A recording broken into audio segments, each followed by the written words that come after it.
দেশে গত ২৪ ঘণ্টায় হাম ও হামের উপসর্গ নিয়ে আরও ৬০টি শিশুর মৃত্যু হয়েছে। এই সময় নতুন করে হাসপাতালে ভর্তি হয়েছেন ১,২৬৫ জন রোগী। দেশজুড়ে শিশুদের মাঝে আশঙ্কাজনক হারে বাড়ছে হামের প্রাদুর্ভাব। স্বাস্থ্য অধিদপ্তরের তথ্য অনুযায়ী মাত্র ২৪ ঘণ্টায় হামের উপসর্গ নিয়ে প্রাণ হারিয়েছে আরও ৭ শিশু। একই সময়ে সারা দেশে নতুন করে ১,২৬৫ জন শিশু হাসপাতালে ভর্তি হয়েছে, যার মধ্যে ল্যাব পরীক্ষায় ৫৫ জনের শরীরে নিশ্চিত হাম শনাক্ত হয়েছে।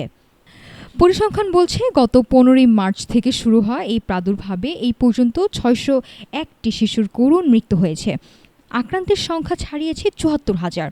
তবে আশার কথা হলো, আক্রান্তদের মধ্যে ৬০,০০০-এর বেশি শিশু হাসপাতালে চিকিৎসা নিয়েছে এবং সুস্থ হয়ে বাড়ি ফিরেছে প্রায় ৫৬,০০০।